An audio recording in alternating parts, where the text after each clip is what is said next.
군바리 집안은 수준이 낮아 대화가 안 된다니까. 이 결혼 없던 일로 해. 사돈댁의 서슬 퍼런 파온 선언의 상견례장은 얼음장처럼 차가워졌습니다. 이보세요, 사돈. 이런 고철 조각이나 가슴에 달고 다니니까 집안 꼴이 이 모양인 거야. 급기야 지은이 울먹이며 항의하자 그녀는 식탁 위에 놓인 냉수, 컵을 집어 그대로 딸의 얼굴에 끼얹어 버렸습니다. 어디서 군바리 집안 딸년이 눈을 부라려? 주제를 알아야지. 물에 젖어 고개를 숙인 딸과 입술을 깨물며 분노를 삼키는 참전 용사 아버지. 그들은 몰랐습니다. 자신들이 무시한 이 노인이 누구인지, 그리고 지금 이 방을 향해 걸어오는 묵직한 군화 소리의 주인공이 누구인지 말입니다. 잠시 후 상견례장의 문이 열리는 순간 졸부 가족의 세상은 처참하게 무너져 내리기 시작합니다. 세상 모든 이들의 삶이 빛나길 바라며 구독과 좋아요, 알림 버튼으로 힘을 모아주세요. 오늘의 사연 시작합니다.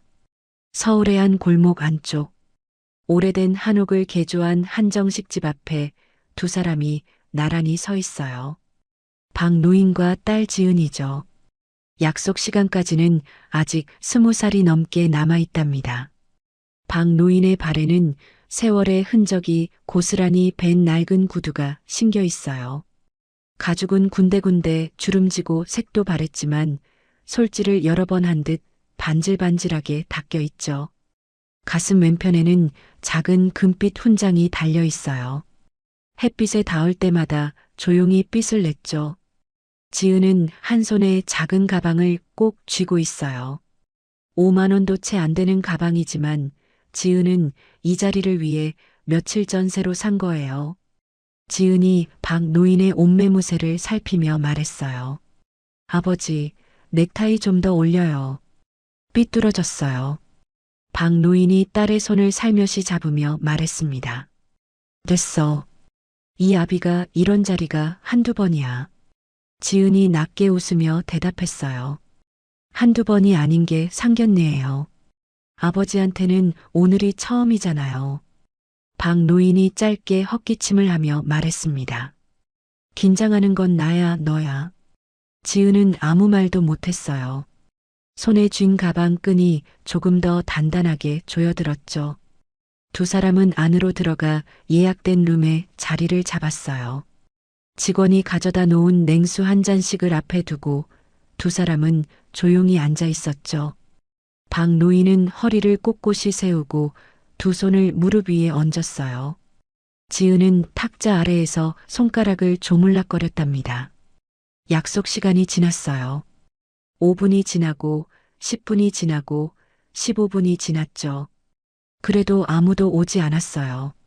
지은이 입술을 살짝 깨물며 말했어요. 준호가 연락이 없네요. 전화해 볼까요? 박노인이 고개를 저으며 말했습니다. 기다려. 사정이 있겠지. 그 말이 끝나자마자 복도 쪽에서 굽 높은 구두 소리가 또각또각 울렸어요. 룸문이 열리며 최 여사가 먼저 들어섰죠. 진한 향수 냄새가 공간을 가득 채웠어요. 뒤이어 준호와 최 여사의 남편이 들어왔답니다. 사과 한마디 없이 자리를 잡은 최 여사는 맞은편에 앉으며 손수건을 꺼내 코 아래에 댔어요. 준호가 지은을 향해 짧게 고개를 끄덕였어요. 눈빛에는 별다른 감정이 없었죠. 최 여사가 탁자를 가볍게 두드리며 직원을 불렀어요. 음식 빨리 들여오세요. 오래 기다렸더니 배가 고프네. 지은이 눈을 살짝 내리깔며 말했어요. 저희가 먼저 와서 기다렸습니다. 최 여사가 지은 쪽을 힐끔 보더니 아무 대꾸도 하지 않았어요. 그 대신 시선을 탁자 아래로 내렸죠. 박노인의 구두 쪽이었어요.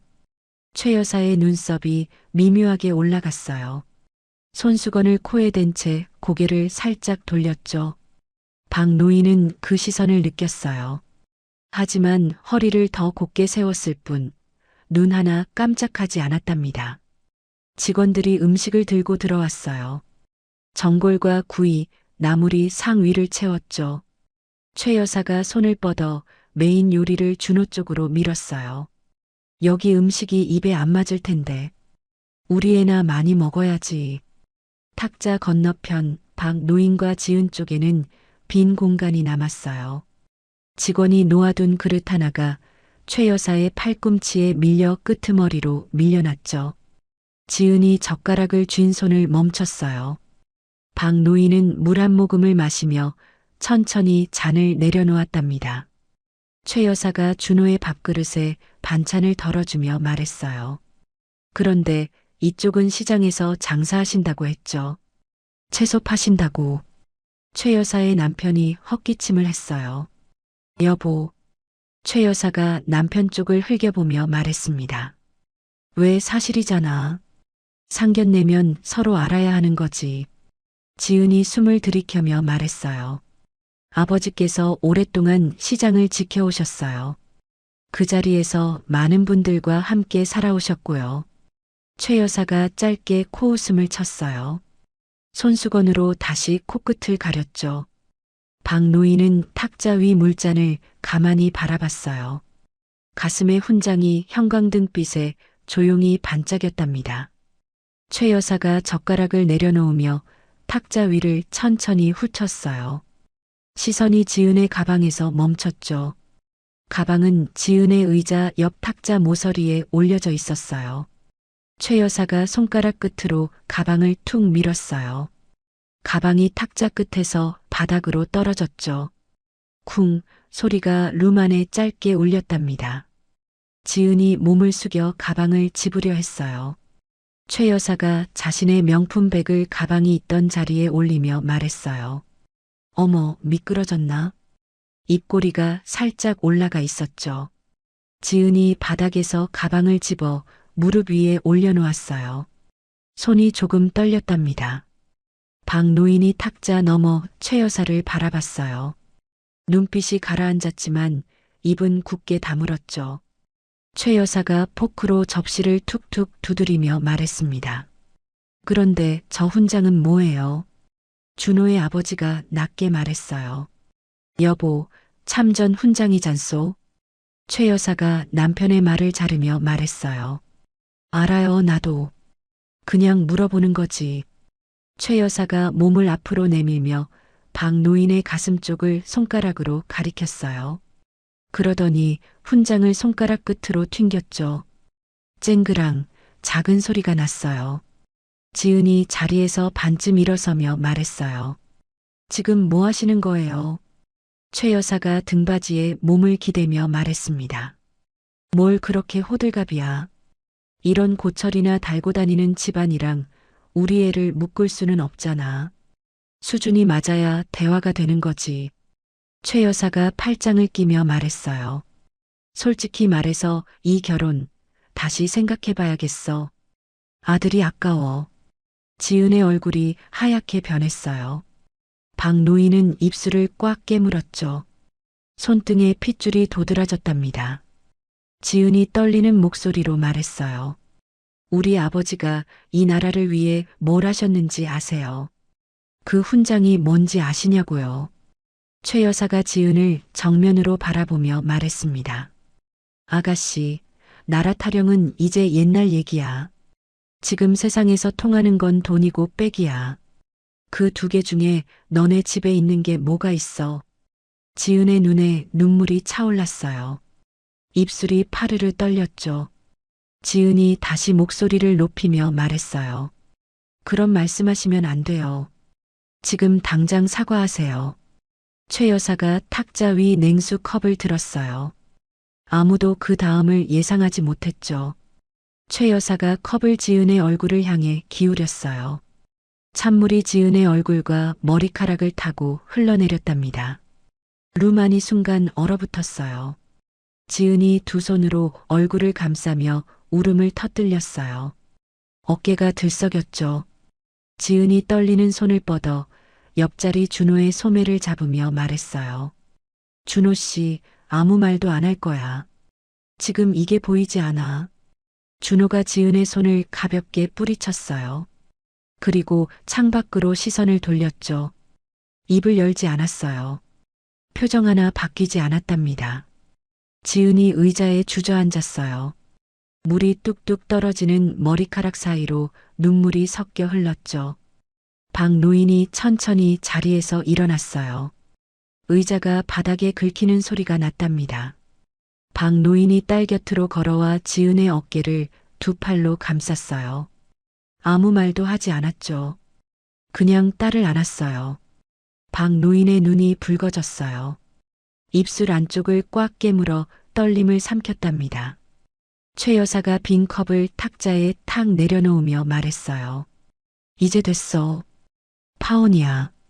우리 애한테 이런 집안이랑 엮이게 할 수 없어. 준호의 아버지가 낮게 중얼거리며 말했어요. 여보, 이건 좀. 최 여사가 가방을 집으며 말했습니다. 뭐가 좀이야. 나는 처음부터 반대했잖아. 룸 안에 최 여사의 향수 냄새만 진하게 남아 있었어요. 박 노인은 딸의 어깨를 꼭 안은 채 눈을 감았답니다. 가슴이 훈장이 흔들리지 않고 제자리에 있었죠. 최 여사가 자리를 박차고 일어서려던 순간이었어요. 복도 끝에서 소리가 들려왔죠. 발소리였어요. 구호도 없고 서두르지도 않았어요.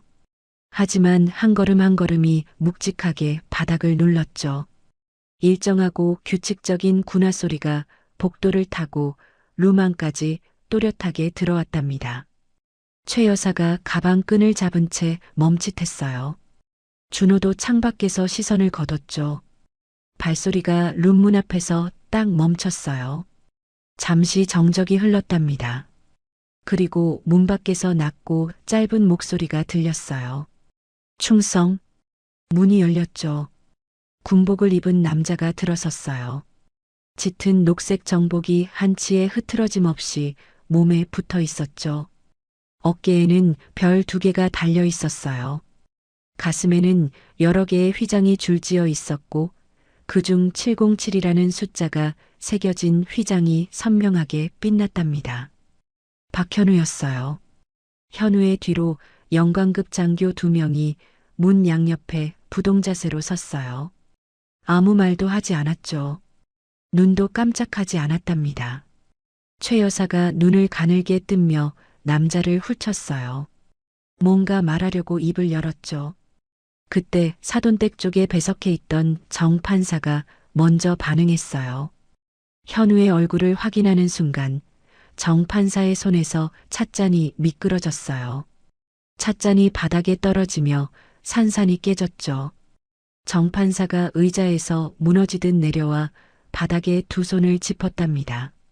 룸안이 다시 한번 굳었어요. 최 여사가 정 판사 쪽을 내려다보며 말했어요. 이 사람이 왜 이래? 정 판사가 바닥을 짚은 채 떨리는 목소리로 말했어요. 소장님. 최 여사의 눈이 커졌죠.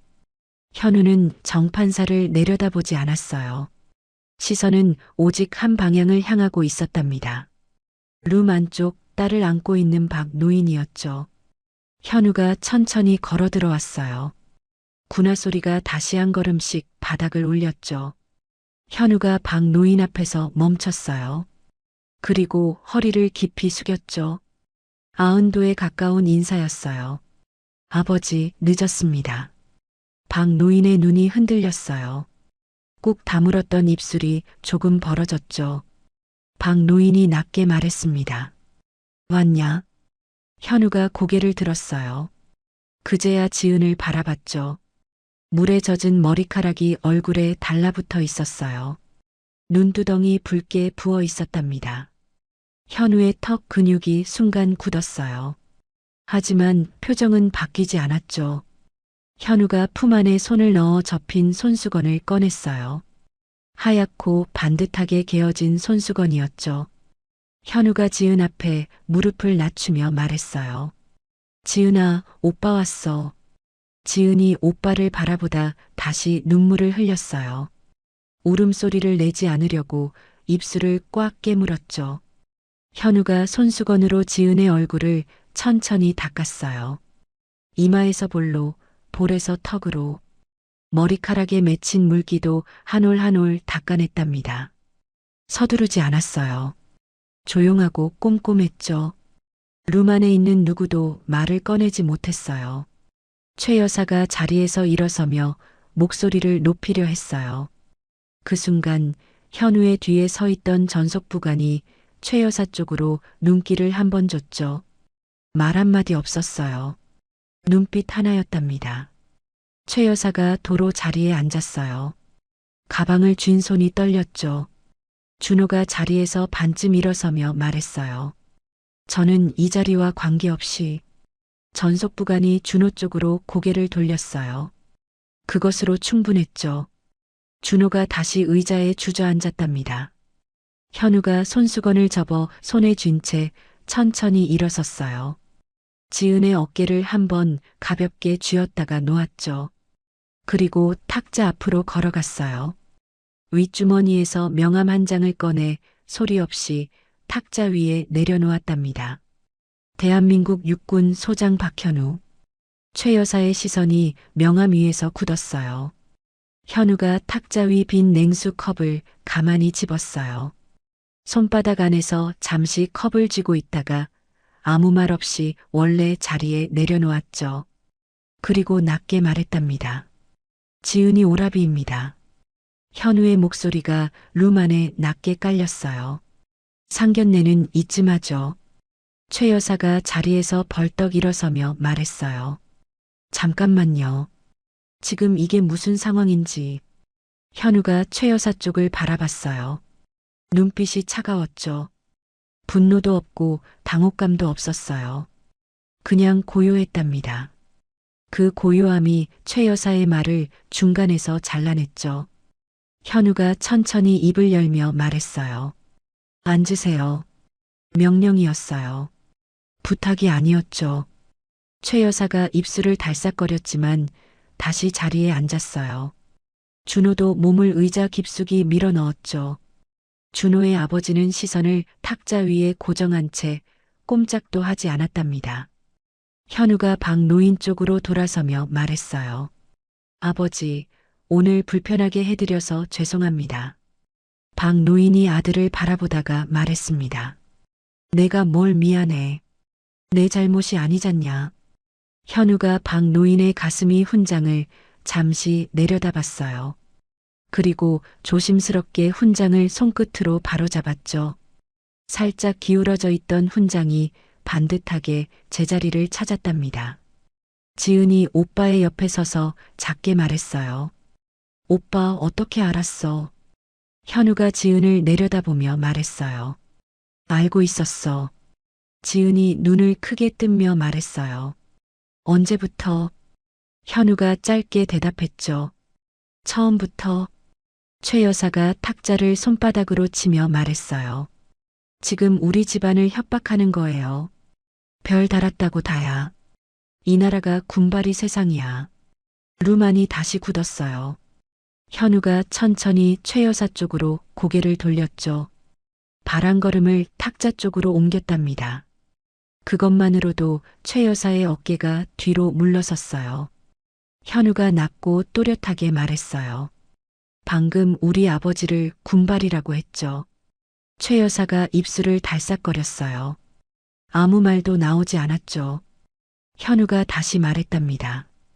우리 아버지는 이 나라 젊은이들이 교실에 앉아 공부할 때 총을 들었던 분이에요. 그 세월을 고철이라고 불렀죠. 현우의 목소리에는 떨림이 없었어요. 오히려 더 낮아지고 있었죠. 그 말은 취소가 안 돼요. 준호가 자리에서 반쯤 일어서며 말했어요. 저는 지은 씨를 진심으로 좋아했고 오늘 일은 어머니가 지나치신 거라고. 현우가 준호 쪽으로 눈길을 옮겼어요. 지은이 얼굴에 물을 끼얹을 때 당신은 창밖을 봤죠. 준호가 입을 닫았어요. 현우가 말을 이었죠. 그게 당신이 내 동생을 좋아하는 방식이에요. 준호가 고개를 숙였답니다. 최 여사가 가방을 집어들며 말했어요. 나는 지금 당장 나갈 거야. 이 자리는 끝났어. 현우가 최 여사를 바라보며 말했어요. 가셔도 됩니다. 대신 나가시기 전에 한 가지만 말씀드리죠.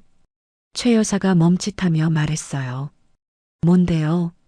현우가 품 안에서 작은 봉투를 꺼내 탁자 위에 올려놓았어요. 봉투 안에 서류가 두툼하게 들어 있었죠. 현우가 말했답니다. 시장 상인들한테서 돈을 거둔 기록이에요. 불법 용역을 동원한 날짜도 있고 군에 납품하면서 돈을 빼돌린 내역도 들어있죠. 우리 아버지 가게 건물을 가로채려고 지은이한테 접근한 계약서 초안도요. 최 여사의 얼굴빛이 흰 종이처럼 바뀌었어요. 준호가 자리에서 내려앉으며 탁자 모서리를 잡았죠. 현우가 봉투 안에서 서류 한 장을 꺼냈어요. 계약서였죠. 지은의 이름이 선명하게 찍혀 있었답니다. 현우가 서류를 두 손으로 잡았어요. 그리고 천천히 찢었죠. 소리가 룸 안에 또렷하게 울렸어요. 한 번, 두 번, 세 번. 조각이 탁자 위에 흩어졌답니다. 지은이 그 조각들을 바라보다가 말했어요. 오빠, 저 몰랐어. 준호가 그런 사람인지. 현우가 동생 쪽으로 몸을 돌리며 말했어요. 내가 몰라도 돼. 그러라고 오빠가 있는 거야. 지은의 눈에 다시 눈물이 맺혔어요. 최 여사가 덜컥 자리에서 일어서며 말했어요. 이건 불법이야. 어디서 이런 걸 구했어. 당신 지금 직권을 남용하고 있는 거라고. 현우가 최 여사를 향해 말했어요. 걱정하지 마세요. 이건 이미 검찰에 넘어가 있으니까. 최 여사의 발이 멈췄어요. 현우가 낮게 말했답니다. 이제부터 모든 걸 잃게 될 거예요. 최 여사와 준호가 수갑을 찰 거라는 사실은 그날 저녁 모두가 알게 됐어요. 하지만 룸 안에 남은 세 사람은 한동안 아무 말도 하지 않았죠. 현우가 의자를 끌어당겨 박 노인 맞은편에 앉았어요. 지은도 아버지 옆에 조용히 자리를 잡았답니다. 박 노인이 탁자 위 물잔을 손으로 감싸며 말했습니다. 어떻게 알았냐, 그 많은 걸. 현우가 아버지를 바라보며 말했어요. 지은이한테서 준호 얘기 처음 들었을 때부터요. 사람을 알려면 그 사람 주변부터 봐야 하는 법이라고 아버지가 가르쳐 주셨잖아요. 박 노인이 짧게 코웃음을 쳤어요. 입가에 옅은 웃음이 번졌죠. 지은이 오빠를 바라보며 말했어요. 그러면 나한테 왜 말 안 했어? 내가 얼마나 힘들었는데. 현우가 지은을 보며 말했어요. 내가 직접 느껴야 했어. 내가 먼저 말해버리면 너는 평생 오빠 말만 믿고 살잖아. 지은이 입술을 삐죽 내밀며 말했어요. 그게 무슨 논리야? 현우가 말했죠. 내가 스스로 눈으로 보고 결정하길 바랐어. 오빠가 없어도 혼자 설 수 있어야 하니까. 지은이 대꾸하지 못했어요.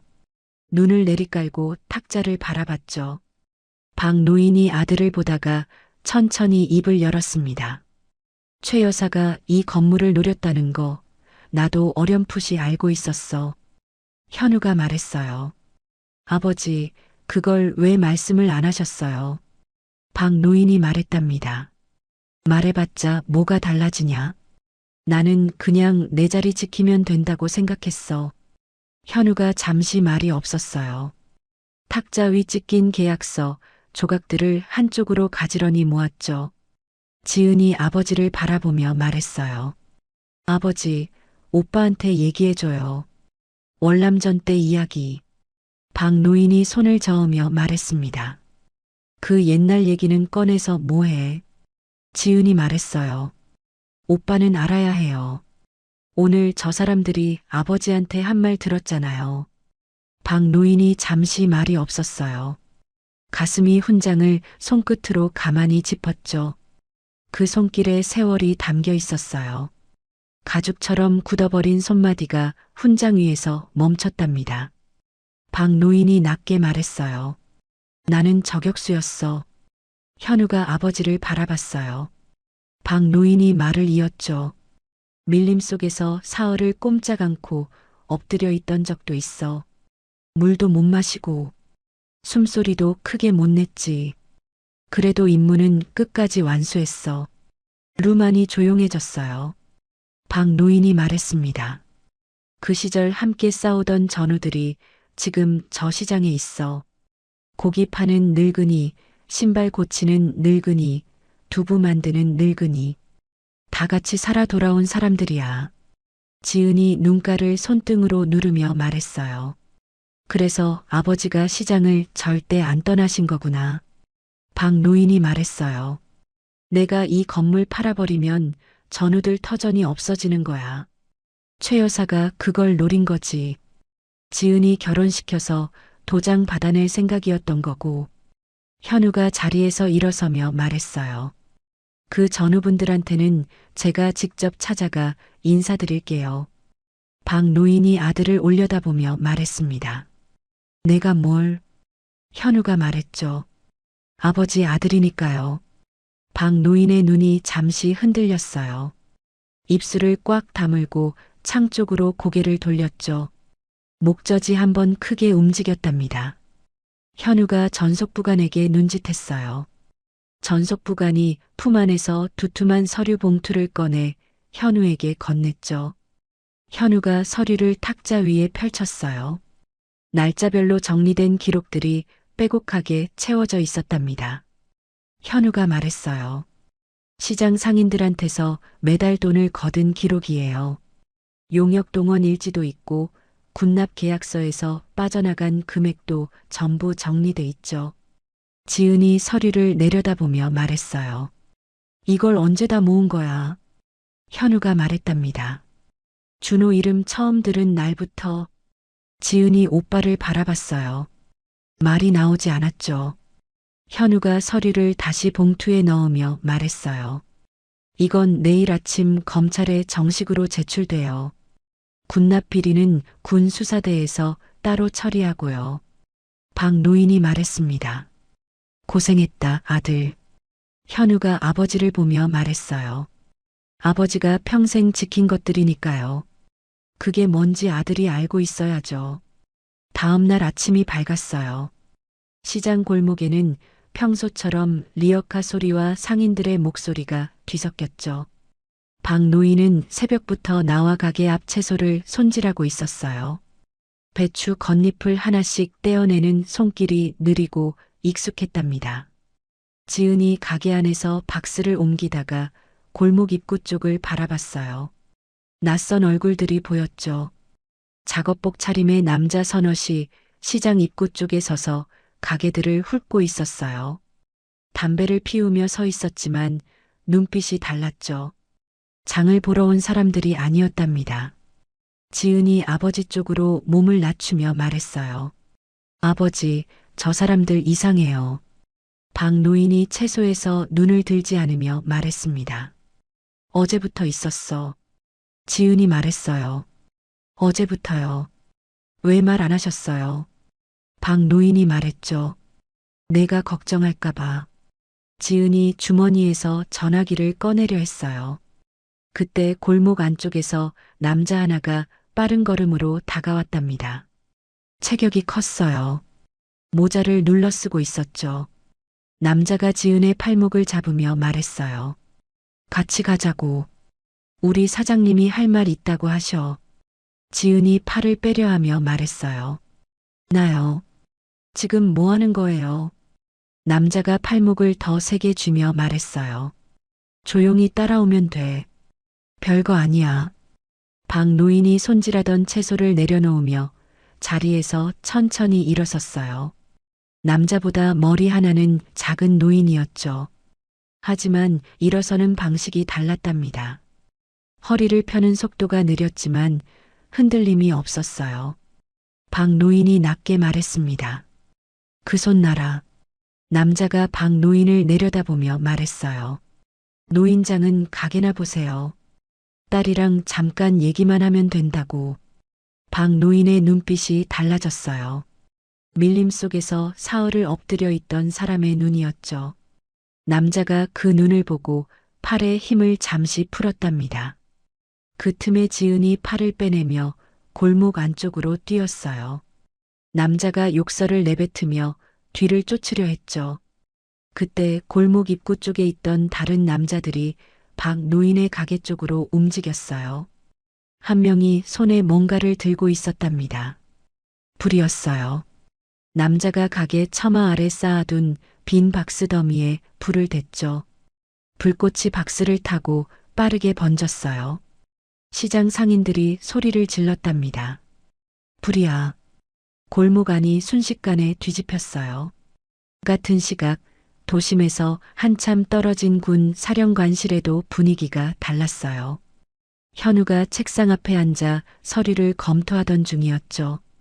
전속부관이 문을 열고 들어오며 말했어요.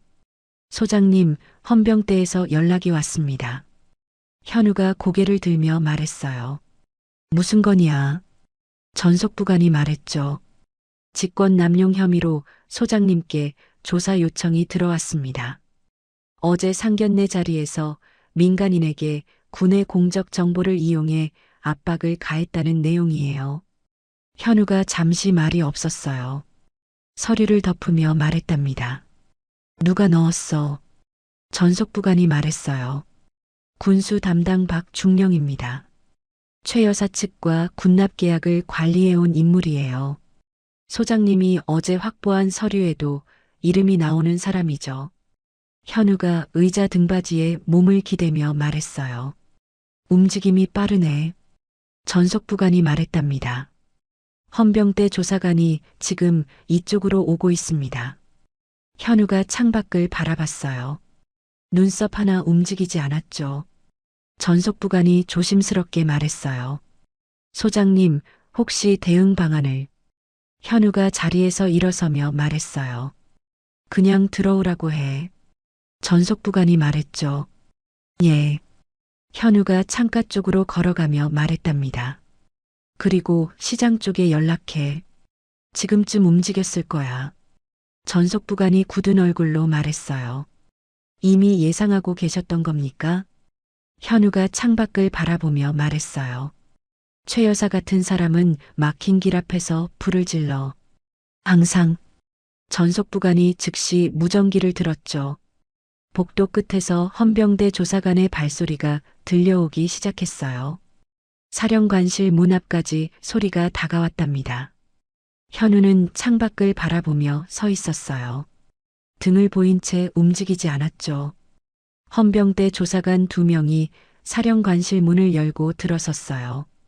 계급은 각각 소령과 대위였죠.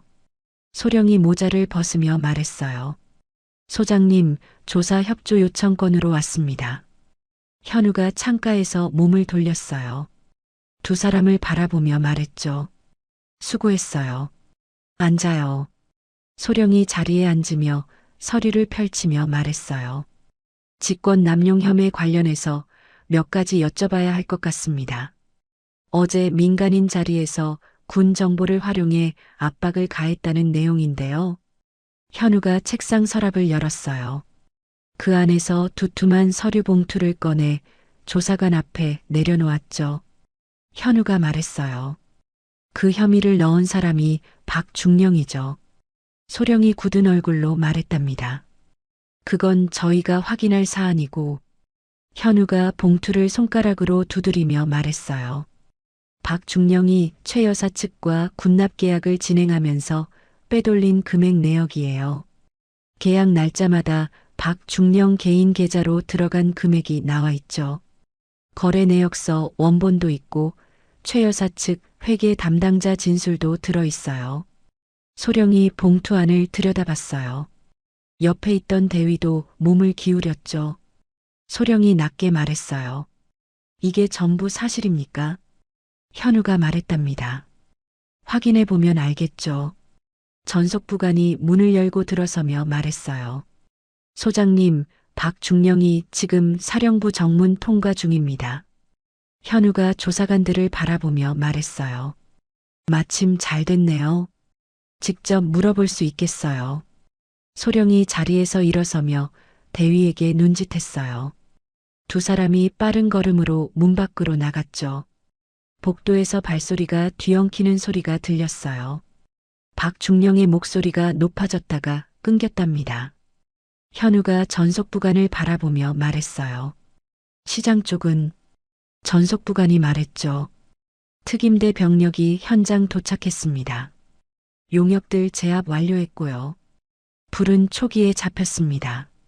인명 피해 없습니다. 현우가 말했어요.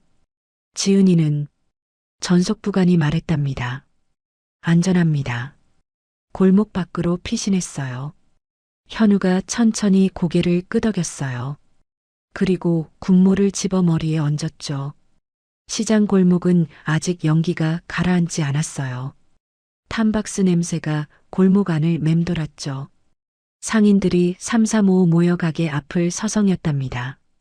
지은이 골목 어귀에 서서 가게 쪽을 바라보고 있었어요.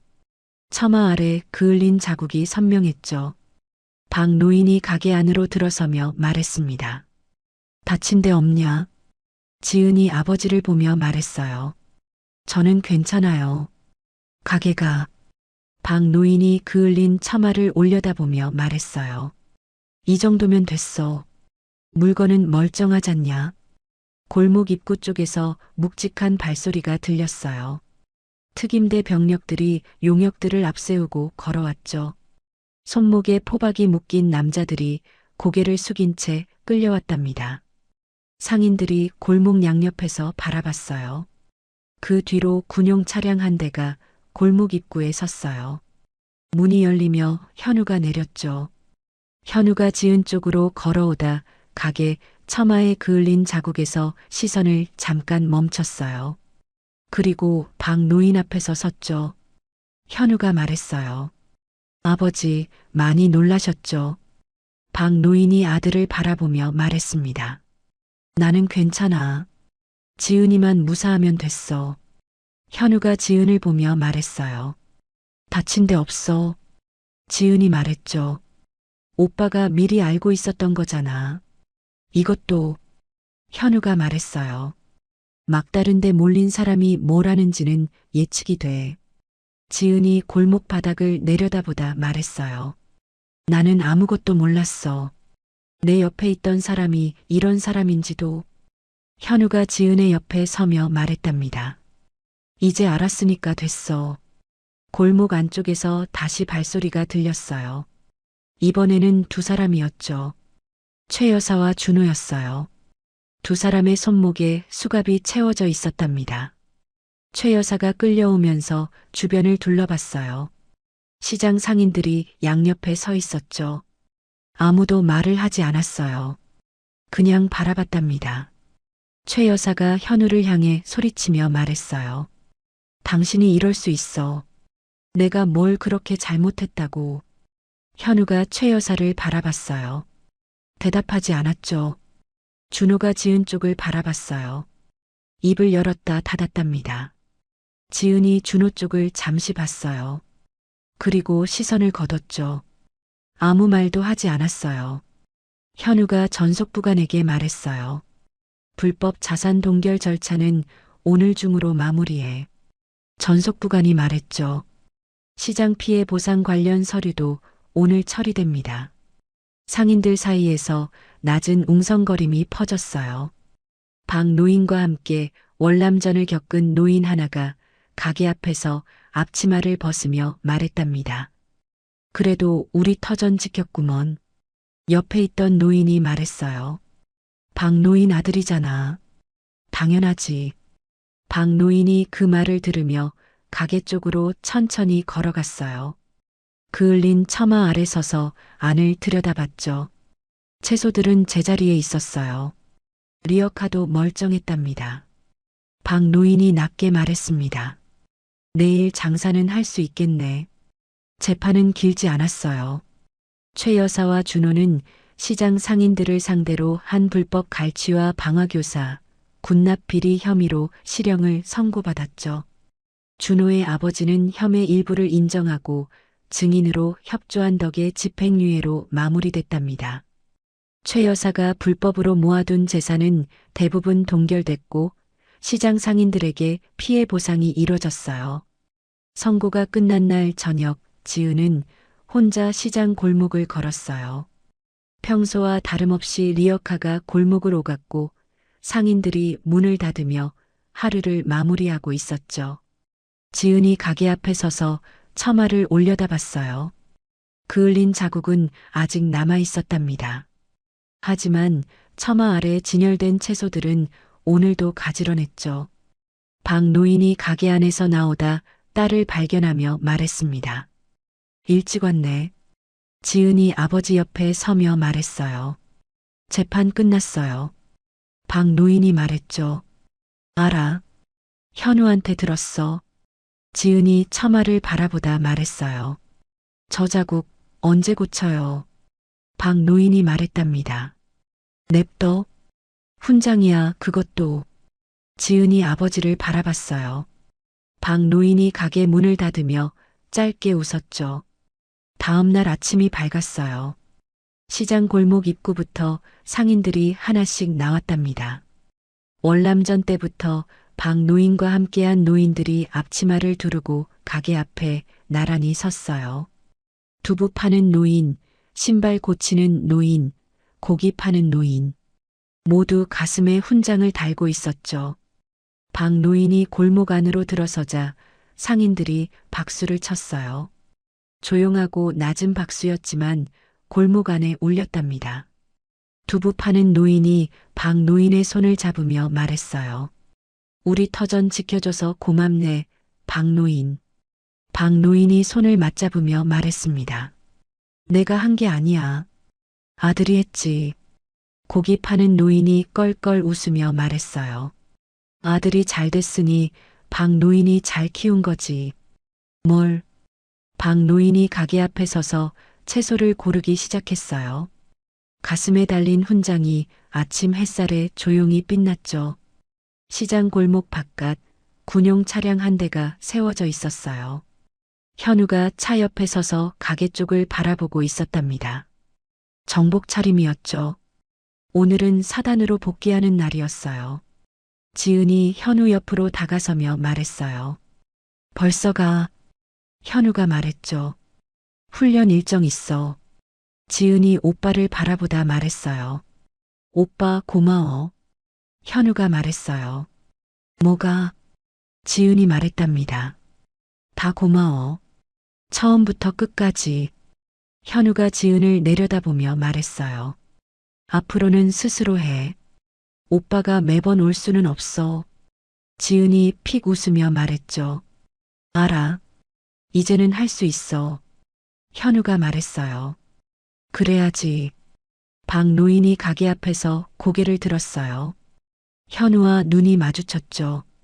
현우가 아버지를 향해 깊이 고개를 숙였어요.